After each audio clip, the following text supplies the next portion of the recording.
પુષ્પાંજલિ ચાંદલો કરજો. ગાઈસ ફાઇનલી કામ કરી કરીને થાકી ગયા છીએ. હવે કઈ કરવા લાયક છે નહીં અમારા માથે. હવે તો ભાઈ આપણો એક બીજો વ્લોગ નો પ્રાર્થના થઈ ગયો છે. એકા બીજીને બેયને સપોર્ટ કર્યા રાખજો. કરવાનો છે. શેર કરો, સબસ્ક્રાઇબ કરો ભાઈ. ભરત ગોહિલ વ્લોગ, બીજી વ્લોગ, વિજય બાવી.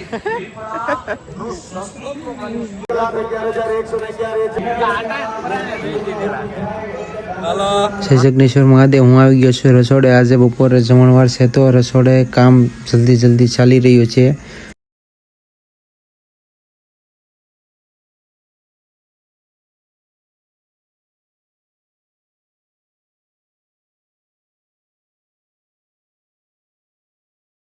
તો આજે મેન શિખર ઉપર ધ્વજારોહણ કરવાનું છે અને કલશ સ્થાપિત કરવાનું છે અને માતા પાર્વતી, ગણપત દાદા અને હનુમાન દાદા સાથે નંદી મહારાજને પણ બિરાજમાન કરવાના છે.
ઘણા બધા એમ કે છે કે પ્રલય આવવાનો છે, પ્રલય થવાનો, જે કાંઈ થતું હોય એ તો ભગવાનના હાથની વાત છે, પણ ધરતીનું ભવિષ્ય બહુ ઉજ્જવળ છે. જે રીતની બ્રહ્માંડીય ઘટનાઓ બધી ઘટિત થઈ રહી છે, જે લોકો ગૌ માતા તરફી જઈ રહ્યા છે, આયુર્વેદ તરફી જઈ રહ્યા છે, સનાતન સંસ્કૃતિ તરફી જઈ રહ્યા છે.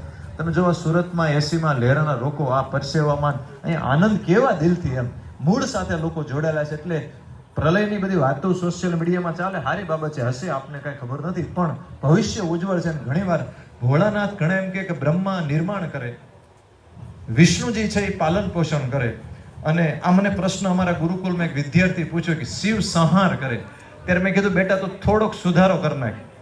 ભોળાનાથ છે, ભોળો છે, કોઈ દી સંહાર ન કરે, પણ ઘણીવાર મકાન હળી ગયેલું હોય તો એનું રિનોવેશન જો એમ જગનેશ્વર મહાદેવનું મંદિર જૂનું થઈ ગયું, તમે જીર્ણોદ્ધાર કરો ને એમ પૃથ્વીમાં આપણે હળવાઈ દીધી છે, એટલે જીર્ણોદ્ધાર પૃથ્વીનો થાય એવું કદાચ લાગે છે, પણ ઉજ્જવળ ભવિષ્ય છે.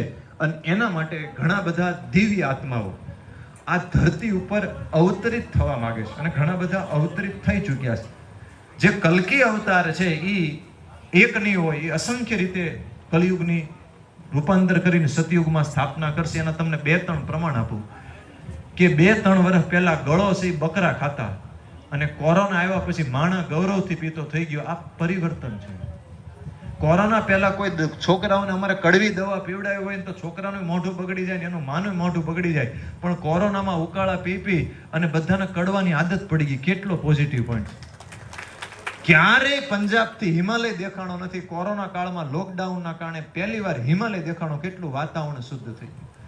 જેટલા ગૌશાળા પાલન કરી બધા જ નું કેવું છે સાહેબ, અમારે પહેલા કોરોના પહેલા કોઈ ગૌશાળા ન આપતા, અત્યારે લોકો ખૂબ આપે છે હરીશભાઈ, ખૂબ લોકો.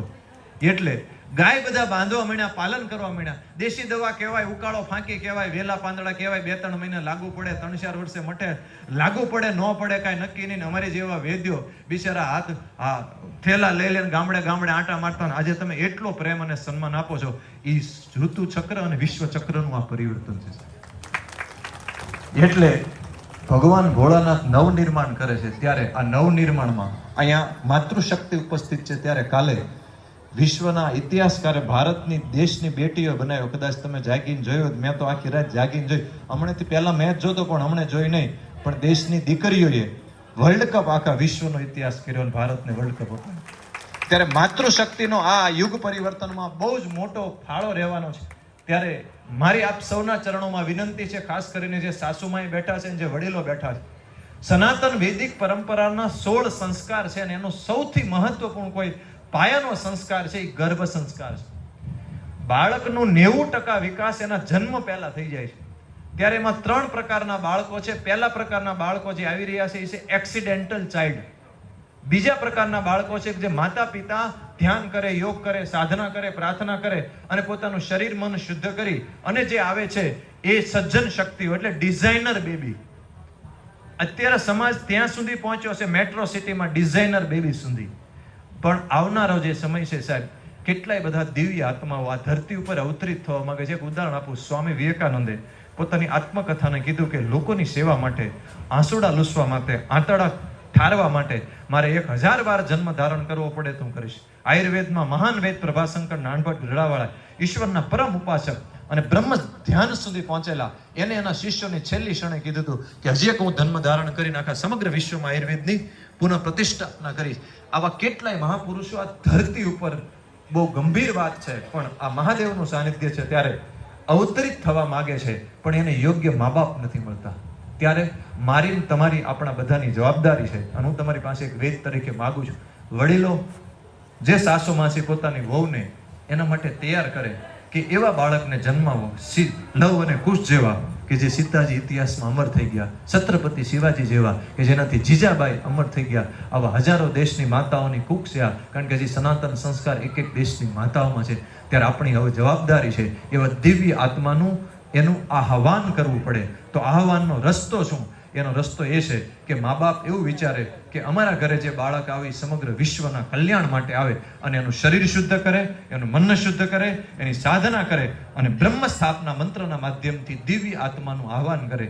આપ સૌને મર્યાદાના કારણે હું નામ આપી શકીશ નહીં, એવા બાળકને હું મેળો છું, દિવ્ય આત્માને, કે બાળક પહેલા મમ્મી બોલે, પપ્પા બોલે, દાદા બોલે, આ બાળક પહેલો શબ્દ ઓમ બોલે છે.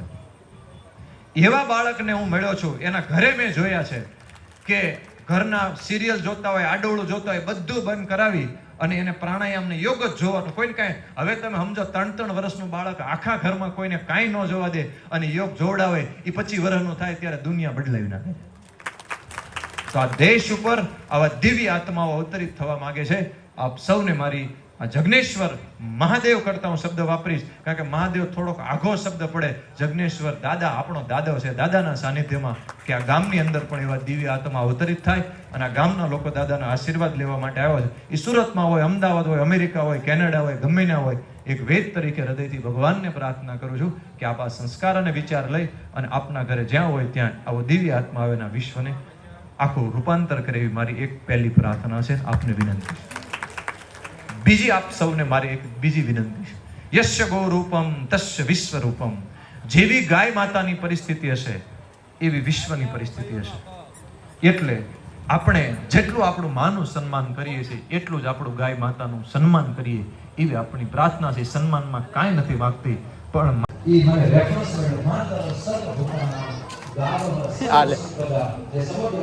સભા સાંભળીને કાન ફટી ગયા ભાઈ. સ્પીકર માં તો એલા કેવું થાંભળે આહોડા જાય એકલા. તો ભાઈ ભગવાન પણ બિરાજમાન થઈ ગયા છે, ગણપતિ દાદા, હનુમાન દાદા અને નંદી મહારાજ પણ.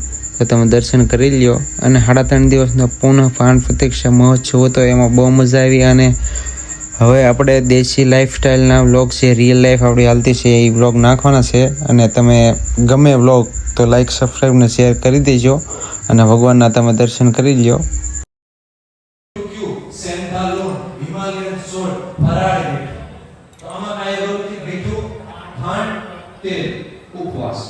ઉપવાસ એ રોગને ઘટાડવા અને રોગને નહીં થવા દેવા માટે શાસ્ત્રમાં આપેલું બ્રહ્માસ્ત્ર છે. બ્રહ્માસ્ત્ર છે. શરીરનું સ્વાસ્થ્ય, મનની પ્રસન્નતા અને આત્માનો આનંદ ત્રણેય પણ ઉપવાસ આપી શકે. તો ઉપવાસ કરવાનો કઈ રીતે? ઉપવાસના દિવસે યાદ રાખવાનું, દર 15 દિવસે 11 ઘરની એકાદશી કરીએ તો ભાઈ 11 રવિવાર સોમવાર જે તમને મોજ આવે, જેનું વજન ઓછું હોય, મારી જેવું મહિનો એક વાર કરો, નકર ટળી જાય, બહુ નહીં કરવાનું. અને જેને ખાન પાન વ્યવસ્થિત કાય હોય મહિનો બે ત્રણ વાર કરો, તમે કરી દો, તમને એક પણ ટ્રાન્સફર નહીં થાય. ઉપવાસના દિવસે કાઈ નહીં કરવાનું, પાણી ઉકાળીને ખારેલું પીવાનું, બીજું પાણી. પછી જેમ જરૂર લાગે તો બગનું પાણી લેવાનું. જેને બહુ ઘસારો હોય એ કાલથી એક મુઠ્ઠી કાળા તલ રાત્રે પાણી પલાળી અને સવારમાં ચાવીને પીવાનું ચાલુ કરો. અને એટલા ઉપચાર કરશો એટલે તમને ઘણી એટલી રાહત 40-50% તો બધાને થોડું ધીરજપૂર્વક તમારે કરવું પડશે, થઈ જશે. બીજું અત્યારે એસિડિટી, ગેસ, કબજિયાત તો ભોળાનાથનું બધું કામ પૂરું થઈ ગયું છે ભાઈઓ.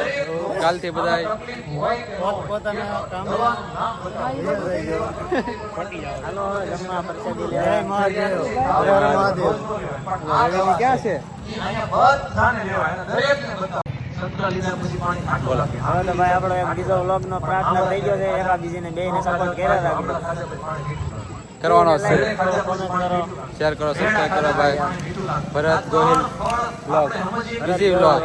બીજી વ્લોગ વિજય બાવી.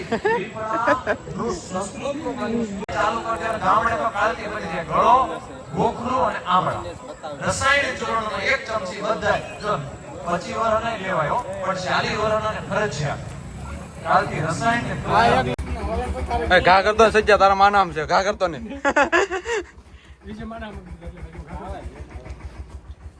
હાલે બધાને એમ જ હતો ભોળાનાથથી જ લે. ગાઈસ ફાઇનલી કામ કરી કરીને થાકી ગયા છીએ. હવે કઈ કરવા લાયક છે નહીં અમારા માટે. ગાયું નહીં ઓકે.